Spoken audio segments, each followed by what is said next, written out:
A continuación, Psicolife.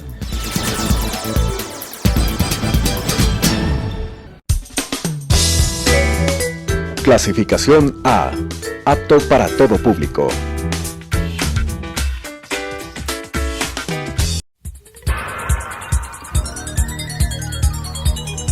Las opiniones vertidas en este espacio por la producción y dirección del programa son de exclusiva responsabilidad de sus autores y de quienes intervienen en ellos.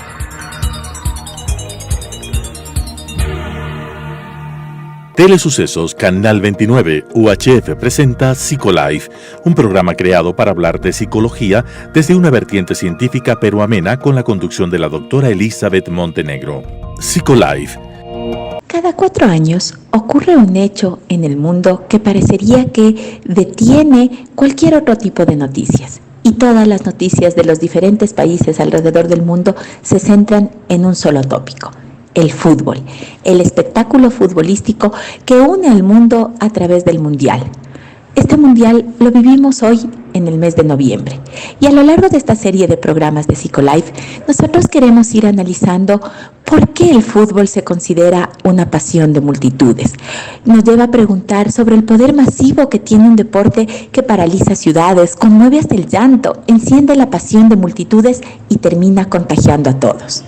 A lo largo de esta serie de programas conversaremos de la mano de deportistas reconocidos, de excelentes psicólogos vinculados con el mundo del deporte, quienes nos ayudarán a comprender por qué el fútbol es pasión de multitudes, por qué es tan apasionante y por qué tiene ese indiscutible poder unitivo por el que nos interesa analizar sus efectos diferentes, tanto en los jugadores, tanto en los hinchas, desde un punto de vista psicológico.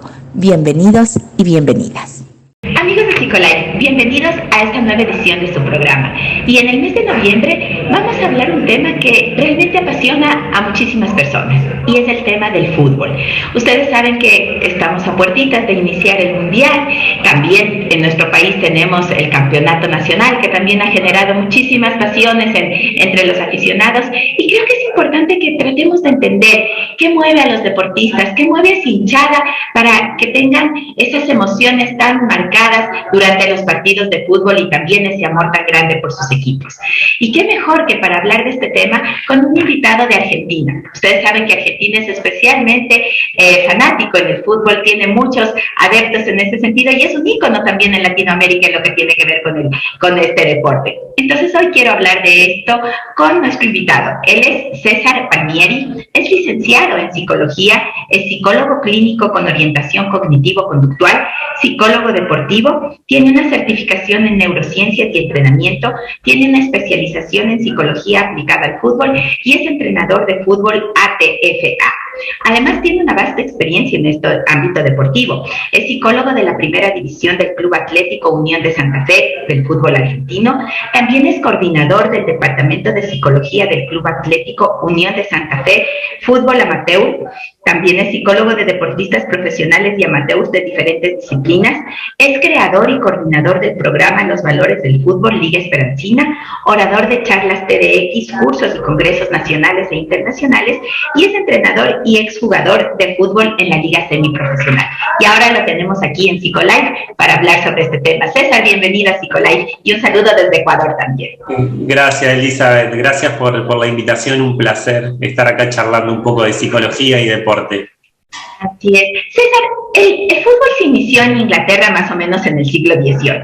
Pero ahí cuando empezó esta disciplina deportiva, de ahí acá ha corrido muchísima agua en ese río y podemos hablar de fútbol desde muchísimas perspectivas. El fútbol mueve millones, es un negocio muy grande, es una herramienta también de control social en ciertos momentos, también tiene desde el ámbito educativo, se lo considera como una experiencia pedagógica, pero también desde el ámbito psicológico es un deporte que genera emociones, que genera pasiones, y quiero que por ese lado vayamos conversando este día. ¿Por qué el deporte genera justamente este tipo de emociones? Bien, bueno, todo lo que vos dijiste respecto del fútbol es lo que aborda un poco la psicología deportiva, incluso involucrando a todos los actores. Y todos esos actores hablamos de deportistas, entrenadores, dirigentes, públicos, padres. Y es ahí donde tratamos desde la psicología, intervenir para mejorar el rendimiento de los deportistas en algunos casos, mejorar el bienestar de los deportistas y también, bueno, de que sea un contexto lo más sano posible, y en esto del contexto lo más sano posible podemos hablar justamente de todo esto que genera el fútbol, las emociones que genera el fútbol y cómo un hincha, ¿sí?, con esa pasión que tiene, que viene mucho de lo cultural, ¿no?, de que se vienen arrastrando y que es muy contagioso, y que muchas veces cuando el hincha va a la cancha y disfruta enormemente de cómo gana su equipo, muchas veces sufre enormemente, hasta de una manera desmedida, cómo su equipo pierde. Y es más, que esto tampoco es sano, que su felicidad o su bienestar esté atado muchas veces a el resultado de su equipo, cuando no tenemos demasiado control sobre eso. Y ahí es donde podemos hablar de un montón de cuestiones, porque, bueno, justamente las emociones de los hinchas a veces hacen que el deporte no sea tan lindo. Y a mí, que me tocó trabajar con jugadores profesionales, a veces el hincha, cuando el equipo gana, los hace creer que son los mejores del mundo, pero cuando pierden, y ni hablar acá en Argentina, les hacen creer que son los peores del mundo, y hay mucha violencia incluso en las redes. Para eso estamos, para trabajar un poco con el público, en la medida que juega, o con los jugadores. Conversemos un poquito de los hinchas, justamente, porque estas emociones en realidad son muy irracionales, ¿no es cierto? No pasan en realidad por la lógica o por la regulación de ellas, sino más bien parten desde esta emoción que se transforma en una pasión y que no les permite muchas veces dilucidar muchos aspectos. También va por el hecho de que, por ejemplo, si bien es cierto, ahora vemos que el fútbol atrae a hombres y a mujeres, pero sobre todo en los hombres se permiten ciertos comportamientos o ciertas conductas que no se permiten en otro tipo de escenarios. Por ejemplo, el llanto, este sufrir tanto por el equipo, que en otros espacios como que no es muy esperado. Tal cual. Sí, y podemos decir que se permitan el llanto es algo relativamente bueno, con una descarga, que quizás no es la descarga justamente de que perdió su equipo, sino un montón de cosas de su vida personal. Pero lo problemático es que lo que se ha naturalizado en la cancha el insulto. Si querés insultar, anda a la cancha. Pareciera como que en la cancha está naturalizado la violencia o el insulto o las malas palabras, cuando en realidad en ningún lado debería estar naturalizada la violencia. Por eso tenemos que educar muchísimo los que estamos alrededor del deporte, para saber de que el que juega ahí adentro es un ser humano, que tiene emociones, que tiene sentimientos, que tiene familia. Y yo siempre le digo, para que tome conciencia la gente, el público, que cómo reaccionaríamos nosotros si en nuestro trabajo tendríamos 30.000, 4.000 personas que estarían evaluando cómo nos estamos desempeñando, y cada vez que cometemos un error en nuestro trabajo hay 40.000 personas que están bufando o incluso insultándote. ¿Cómo nos desempeñaríamos en nuestro trabajo? Y la gente, el público, tiene que tomar conciencia que los que están ahí adentro son personas que tienen emociones y que sufren muchísimo y que no quieren hacer las cosas mal, las quieren hacer bien, pero como nos pasa a todos, a veces las queremos hacer bien y las hacemos mal. Por lo tanto, tenemos que romper con esto de que puedo ir a la cancha a insultar. No, en ningún lado podemos insultar. La violencia no tiene que estar permitida en ningún lado. Y realmente, como tú bien dices, se van naturalizando ciertas conductas, como esto que mencionas del insulto, y no solo a los jugadores, ¿no?, sino también entre los equipos rivales. ¿Cuántos partidos vemos que no se permite que entren las barras del otro equipo, porque sabemos que se va a armar realmente un caos si es que eso ocurre? Entonces, también es en ese sentido, ¿por qué el fútbol? Y que no es el fútbol como tal, ¿no?, sino la hinchada, ¿por qué hace que derive en tanta violencia, en tanto comportamiento agresivo? Sí, ese comportamiento agresivo está, creo que mi justificación, ¿no?, la interpretación que yo hago es esta, que se ha naturalizado, que en la cancha está más permitido. ¿Y por qué? Te doy un ejemplo. No quizás en el fútbol profesional, donde hay grandes multitudes, pero en el fútbol amateur, donde yo también me he desempeñado, gente que de un mismo pueblo, que se conocen, que se cruzan por la calle, en la calle se saludan y a veces cuando están adentro de la cancha se insultan, se gritan cosas y después se vuelven a cruzar en la calle. En la calle, ¿sí? Quizás no pasa nada, pero adentro de la cancha está naturalizado gritar e insultar al otro. Tenemos que romper con que en el fútbol o en la cancha se puede gritar y se puede insultar. Bueno, eso es todo un trabajo que tenemos que hacer, dirigentes, psicólogos, entrenadores, jugadores, medios de comunicación, para poder empezar a tener unas normas de convivencia dentro de los estadios de fútbol, porque no podemos dejar que nuestras emociones en una cancha exploten y salgan como quiera, porque total ahí está permitido. No, en una cancha de fútbol no está permitido. Y lo más grave de eso es que, como usualmente, ¿no es cierto?, a los partidos de fútbol van los hinchas con sus hijos, con los niños pequeños, con los adolescentes, ellos van aprendiendo estos comportamientos también, entonces se va, como bien decías, esto se va haciendo como común, como cotidiano, y no tendría que ser así en realidad, pero como sociedad, porque esto también nos va dando una lectura de como sociedad qué poco tolerantes nos vamos volviendo frente al fracaso, frente a un conflicto, frente a no saber ni manejar ni regular nuestras emociones. ¿Cómo podemos ir trabajando eso también como sociedad? Perfecto, claro. El fútbol debería ser lindo como espectador, si yo puedo ir con mi hijo a disfrutar de una pasión, del ganar, del perder, de gestionar bien las emociones, de pasar una linda tarde. Si ganamos, disfrutamos, y si perdemos, bueno, podemos disfrutar igual. Hoy parece que si ganamos está todo bien, si perdemos está todo mal y se tienen que ir todos y son todos unos ladrones, y no, esto es extremo.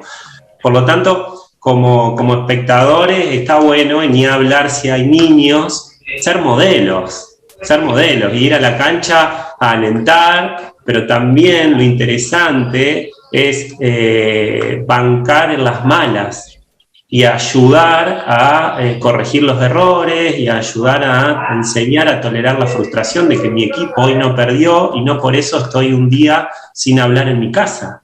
Porque eso, si no, se lo vamos transmitiendo a los niños. Eso por el lado de los espectadores. Pero después, el deporte, el fútbol, es un gran instrumento para enseñar a ganar, a perder, a tolerar la frustración, a trabajar en equipo, a respetar las reglas. Pero muchas veces yo escucho que dicen, el deporte es una herramienta de educación. Y yo ahí hago una aclaración. Digo, el deporte bien enseñado. Porque el deporte mal enseñado puede traer muchas consecuencias negativas en los jóvenes o en los deportistas. Hablemos entonces ahora de los deportistas. Y tú mencionabas algo que me quedó resonando, ¿no? Ese hecho de que ellos no están jugando solamente, no están poniendo su desempeño total solamente por ellos, sino en función del equipo, pero con estas 30,000, 40,000 y a veces todo un país, como nos va a pasar en estos días, todo un país con 17, 20, 40 millones de personas con los ojos puestos en ellos, exigiendo algo que a veces es inhumano inclusive, o que parecería que sobrepasa todos esos límites humanos. ¿Qué sientes tú, que has trabajado con los deportistas, que has entrenado con ellos? ¿Qué sienten estos chicos? Porque en realidad son jóvenes, no son todavía personas adultas que de pronto ya regulan mucho más de estos aspectos. ¿Qué sienten ellos cuando tienen toda esa presión sobre sus hombros?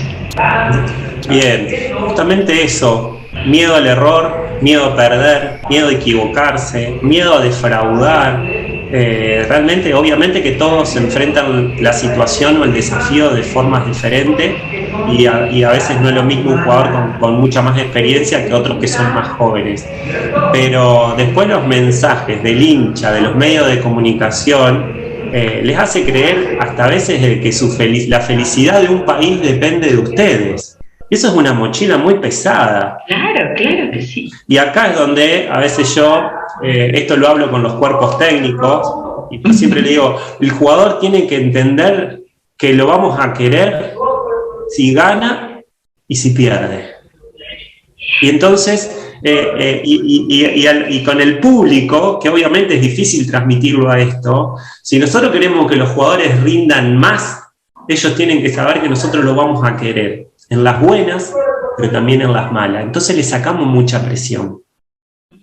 ¿Sí? ¿Se entiende? Sí, claro que sí, pero sin embargo lo que tú mencionas no se ve reflejado siempre en la realidad, o sea, para nada, ¿no es cierto? Es más bien lo lejano, porque vemos cuando los equipos llegan ganando, claro, las calles se llenan de gente, las caravanas atrás del bus que los transporta y demás, pero cuando pierden, unas banderitas nada más por ahí como diciendo, bueno, hicieron algo, hicieron lo posible, pero no vemos esa aceptación real. Entonces, esa sensación como de haber defraudado, no haber perdido el partido, sino defraudado al país, como tú mencionabas, es algo bien grande, ¿no? Claro, y eso se trabaja mucho. Nosotros los psicólogos deportivos trabajamos mucho con los deportistas, para que no entren en esa creencia colectiva. Y te doy un ejemplo, porque ni siquiera estamos hablando de la derrota, estamos hablando de que en Argentina pasó que la selección salió segunda, ¿sí? En 3 oportunidades, y era un fracaso. Hoy estamos desnaturalizando lo que es el deporte y pareciera que el único importante es el primero, y después, si no saliste primero, hiciste todo mal. Cuando en realidad salir segundo, salir tercero, hacer una buena competencia, también es súper valorable. Pero hemos dramatizado tanto todo esto que el segundo tampoco vale. Y entonces es ahí donde con los mensajes desde los medios, desde nuestras profesiones, tenemos que tratar de transmitir esto, que es valorable un segundo puesto, súper valorable. Claro, y lo que tú mencionas viene dado también, no por los psicólogos, sino más bien por todas estas personas que van a veces apropiándose, ¿no es cierto?, de ciertas herramientas de la psicología y que te hacen pensar en que solamente tienes que ser primero, no solamente en el ámbito deportivo, sino en todos los ámbitos. Si tienes un puesto, no eres el gerente, si no es un gerente, tampoco sirve eso. Entonces te van mandando, ¿no es cierto?, ese mensaje que también lo vemos con frecuencia en las redes sociales, en todos estos mensajes que vamos recibiendo de que no sirve el esfuerzo que vayas haciendo, porque es tu esfuerzo, diste lo mejor que podías. Exacto. Bueno, en todo eso nosotros trabajamos con los deportistas, que no se crean todos estos mensajes, que el resultado final depende de múltiples factores y muchos de los cuales no están bajo nuestro control. Por lo tanto, lo importante es el rendimiento, focalizarse en el esfuerzo, en el rendimiento y en la mejora permanente. Y si podemos lograr eso, hay más opciones de que venga el resultado, pero no te lo asegura, porque depende de múltiples factores. Y es ahí donde nosotros tratamos de educar en esto y no caer en el resultadismo, que es lo único que importa, ¿no? Entonces eso hay que trabajarlo, ellos lo tienen que saber, y bueno, particularmente con los equipos que trabajo, trato de que lo comprendan y que sepan de que el fútbol no puede ser lindo solamente cuando se gana. Si se gana, genial, y si no se gana, se aprende, se corrige, ¿no? Y se sigue intentando. Ahora, pensemos que todo lo que tú nos estás diciendo, César, es todo este trabajo previo que vas haciendo con los jugadores, ¿no es cierto?, con los futbolistas, antes del partido, en todos estos entrenamientos que vas haciendo. Ahora imaginémonos que estamos ya en el partido, que estamos mirando un estadio lleno, retumbando de sonidos, de gritos y demás, y claro, empieza la presión y empieza el partido. ¿Cómo actúan ustedes como entrenadores, también como psicólogos deportivos? ¿Cómo actúan con este grupo de jóvenes, por ejemplo, cuando se ha acabado el primer tiempo y no tienen un resultado positivo? ¿Cómo llegan ellos al camerino después de los 45 minutos? ¿Qué hacen en esos 15 minutos para tratar de ayudarles a reencauzarse a veces? Porque también también vemos que, bueno, yo no soy experta en fútbol, no disfruto, sí, pero veo, por ejemplo, cuando a veces mete un gol el equipo contrario y sobre todo desde los primeros momentos, a veces tú escuchas a los comentaristas que dicen como que se desarmó el equipo, o sea, se pierden, no saben cómo direccionarse. Entonces, acabamos esos 45 minutos, de pronto están perdiendo. ¿Qué hacemos en ese momento? ¿Qué hacen ustedes en ese momento para otra vez centrarles a los chicos? Bien, excelente pregunta. Y lo primero que hacemos es, ya durante la semana o durante toda la preparación, nosotros tratamos de ayudar al deportista a que entienda que la adversidad va a estar en los partidos en algún momento. Ir perdiendo, quedarte con un jugador menos, que no te salgan las cosas, es como que uno ya lo va anticipando y lo ayuda de antemano en la semana a pensar estrategias de afrontamiento para esos momentos. O sea, ya, ¿qué hacemos si vamos perdiendo? ¿Qué hacemos si no podemos salir de nuestro arco? O sea, que ya de antemano vamos trabajando esas cuestiones. Por otro lado, también lo que vamos trabajando es la aceptación del ir perdiendo, incluso la aceptación de que se puede perder y que podemos tener un mal partido, porque cuando el deportista incluye la derrota ya no tiene tanto miedo a perder, ya no tiene tanto miedo al error, por lo tanto juega más suelto y entonces tiene mejores rendimientos. Hay algo que tenemos que saber, que la presión, la ansiedad y el miedo al error hace que el deportista se ponga rígido y pierda técnica individual, por lo tanto juega peor. Entonces, si ayudamos al deportista a aceptar estos momentos, y ahí en el entretiempo lo que se trata de hacer es focalizar puntualmente, yo le digo a los entrenadores o cuando lo podemos hacer, primero, el primer tiempo no fue bueno, pero marcarle las pequeñas cosas que hicieron bien, reforzarlas. Lo que hizo bien, esto lo hizo bien. Después, los errores los transformamos en aprendizaje. ¿Sí? Sí, tenemos que hacer esto y esto para el segundo tiempo, lo transformamos en aprendizaje. ¿Tá? Y le damos el plan de acción. Bueno, vamos a remontar este partido así, así y así. Y ahí le damos toda la confianza para la remontada. Diferente a muchas intervenciones que son más antiguas, donde el entrenador los reta, esto de que cae sobre los errores, que trata de que reaccionen, pero ya de una forma más negativa. No, hoy ya sabemos que lo mejor es resaltar lo que hicieron bien, ¿sí? Transformar eso que hicieron mal en aprendizaje y darle el plan de acción para que superen o para que entren de una manera diferente en el segundo tiempo. Y ni hablar que si tienen partidos anteriores donde ya hayan remontado un resultado, recordárselo. Con tal equipo ya remontamos un resultado, o sea que podemos entrar y remontar este resultado. Ajá. Y eso, este tipo de acciones cambian totalmente esa percepción que de pronto nosotros, desde afuera, ¿no es cierto? Nosotros que somos los espectadores podemos tener frente a claro, tienen que entrar y de pronto entran solamente a descansar o entran a que les reten, como tú decías, sino más bien toda esta idea de que ellos llegan de alguna forma como renovados otra vez con estas estrategias de afrontamiento que tú mencionabas para poder mirar desde otra perspectiva esos nuevos 45 minutos que se vienen en el segundo tiempo. Exacto, esa es la idea. Incluso cuando yo trabajo con entrenadores durante la semana, lo que hacemos en los entrenamientos es armar partidos donde el equipo vaya perdiendo y tenga que remontarlo. Entonces los ponemos en el entrenamiento, lo ponemos en situación y buscamos estrategias para remontar el partido en el entrenamiento. Por lo tanto, si después en la competencia surge, estamos más preparados. Bueno, hay entrenadores que lo toman más, lo realizan, y hay otros entrenadores que no creen todavía tanto en esto, pero bueno, hay de todo. Y ahora, al final de los partidos, ¿cómo trabajan ustedes con los equipos que llegan a finales?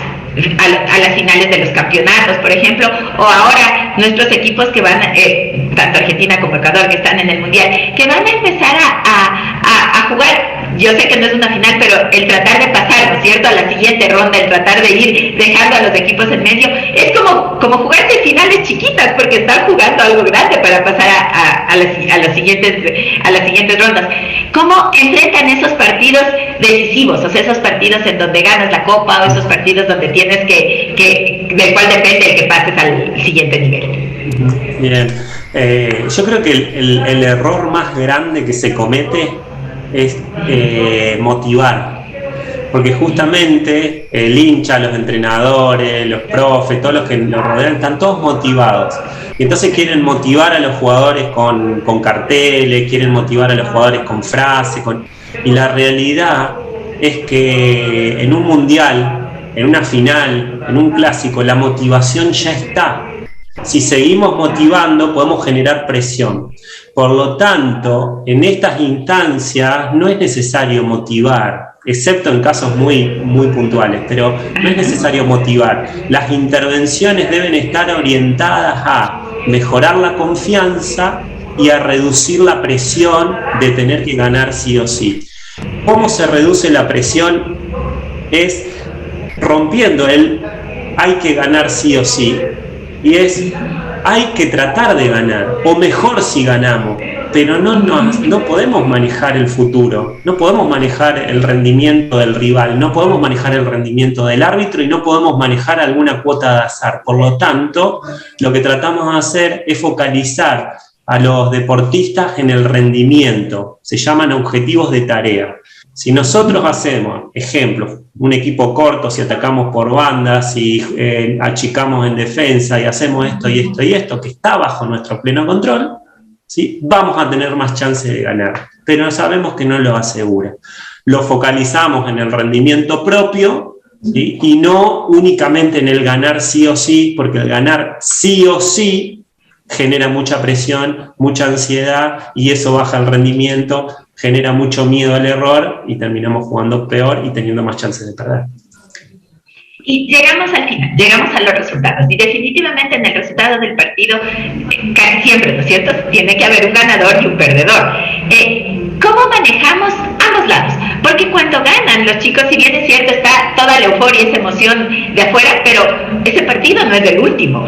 Eso implica nuevos compromisos, implica más presión también para ellos. ¿Cómo manejan esa victoria en los equipos? Bien, en el fútbol profesional hay que tener mucho cuidado, porque lo que yo te decía, que el ambiente cuando ganás te hace creer que sos el mejor de todos.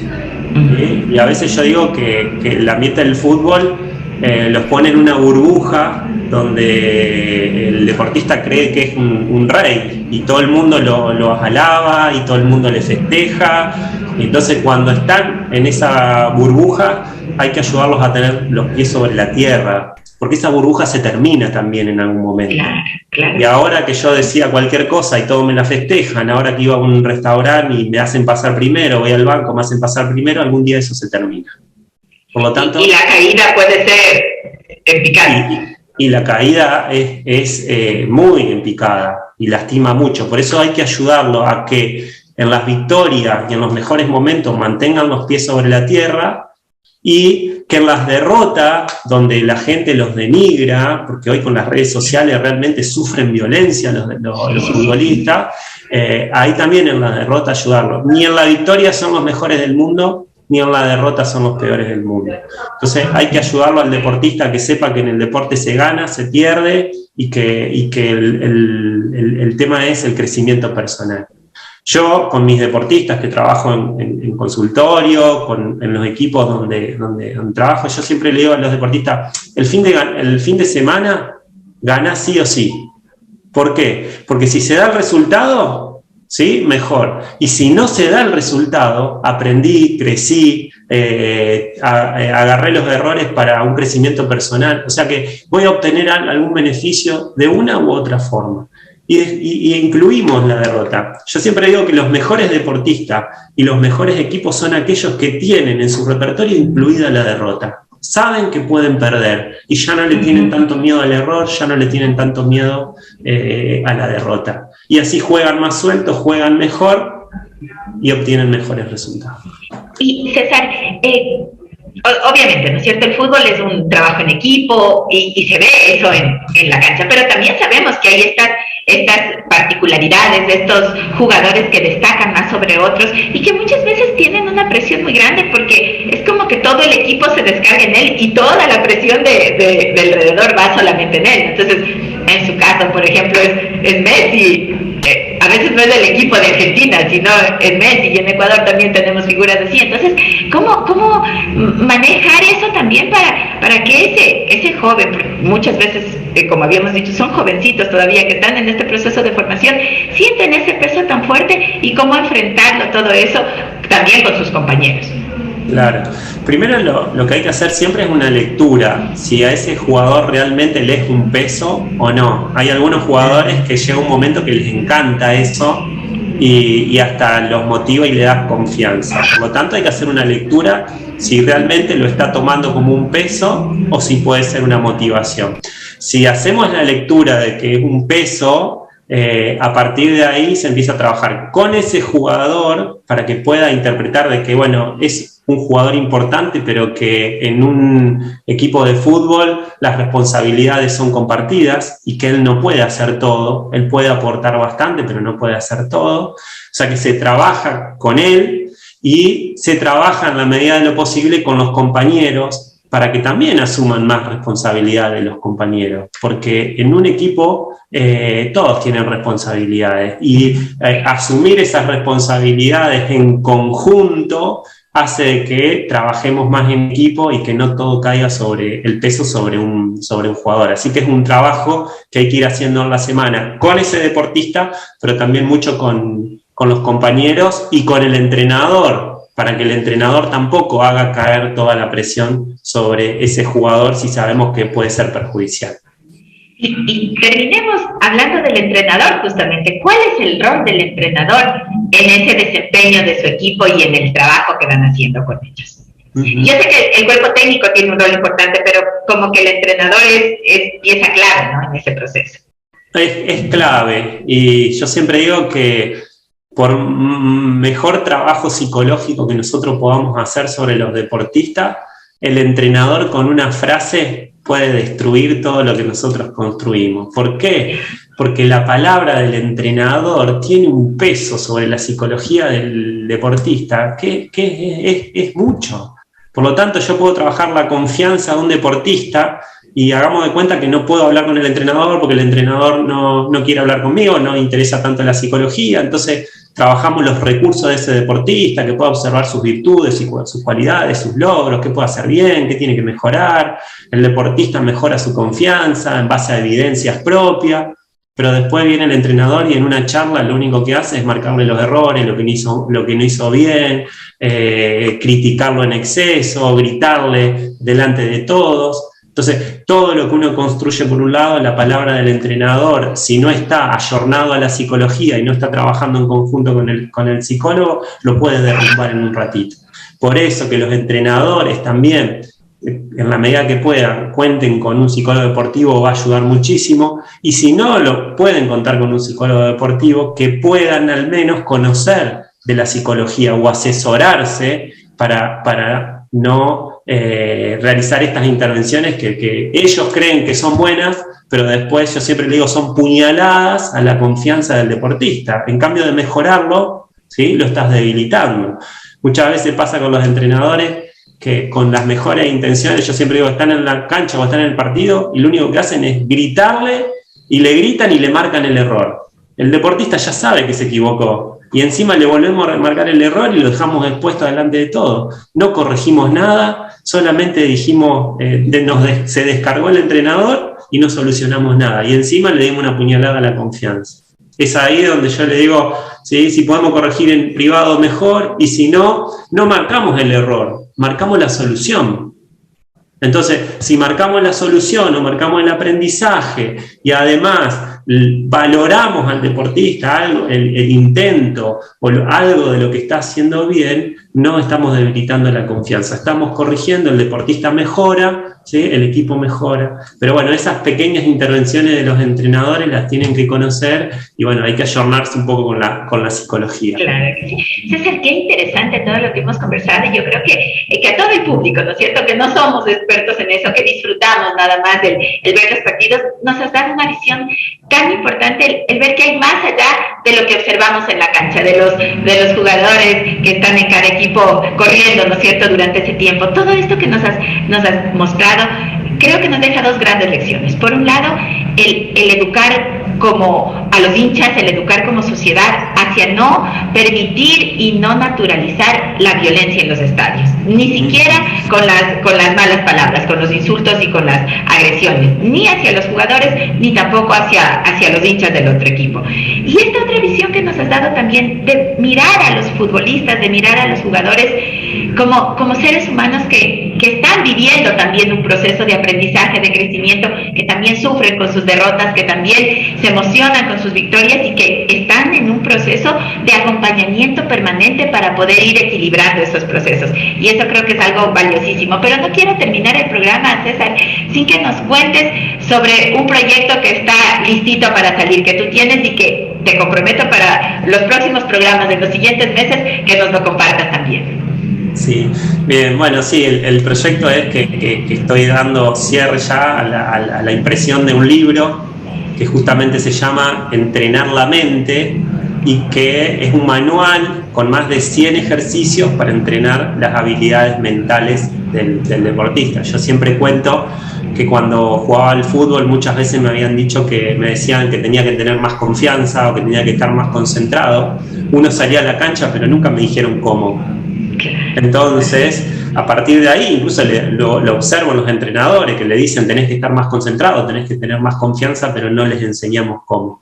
Bueno, a partir de esa incógnita y de estudiar mucho la psicología, es que armé un manual de ejercicios para entrenar la confianza, la motivación, la concentración, la gestión de las emociones, la gestión de los pensamientos, y así el deportista o el psicólogo deportivo puede hacer una planificación de un entrenamiento mental, porque hoy sabemos que la psicología deportiva, al igual que la preparación física, cuenta con una rutina y con ejercicios para mejorar las habilidades mentales. Y si bien este manual es dirigido a deportistas y a psicólogos deportivos, todos esos ejercicios para mejorar la confianza, la motivación, la concentración son totalmente aplicables a la vida cotidiana, porque en definitiva el rendimiento deportivo no es tan diferente al rendimiento en el trabajo, al rendimiento con la pareja, al rendimiento con mis hijos, y ahí con esos ejercicios uno puede, mediante entrenamiento puntual, mejorar todo lo que son las habilidades mentales sin perder de foco el bienestar y la felicidad del deportista, de la persona que realiza esos ejercicios. Felicitaciones, y estoy segura que ese libro va a ser de muchísima ayuda y, como tú bien dices, no solamente en el ámbito deportivo, sino al público en general, y esperamos que después también esté de forma digital para que podamos adquirirlo también aquí en Ecuador y en los otros países que también nos acompañan mirando el programa. Quiero agradecerte muchísimo por habernos acompañado. Ha sido un espacio muy, muy enriquecedor y muy rico. Creo que también hablar de fútbol, pero desde esta otra mirada, ¿no es cierto? No solamente desde la que estamos siempre acostumbrados. Agradecerte a ti, agradecerles a ustedes, amigos televidentes, por acompañarnos semana a semana. Yo estoy segura que este programa les hará disfrutar de otra manera todo este mes, sobre todo que se viene de tantas emociones en el ámbito del fútbol. Invitarlos a que nos sigan. Este programa se transmite los días viernes a través de Telesucesos, Canal 29, a las 10:30 de la mañana.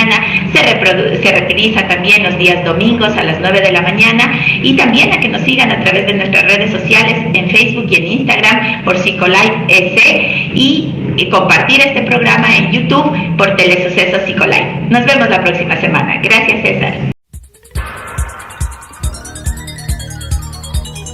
Las opiniones vertidas en este espacio por la producción y dirección del programa son de exclusiva responsabilidad de sus autores y de quienes intervienen en ellos.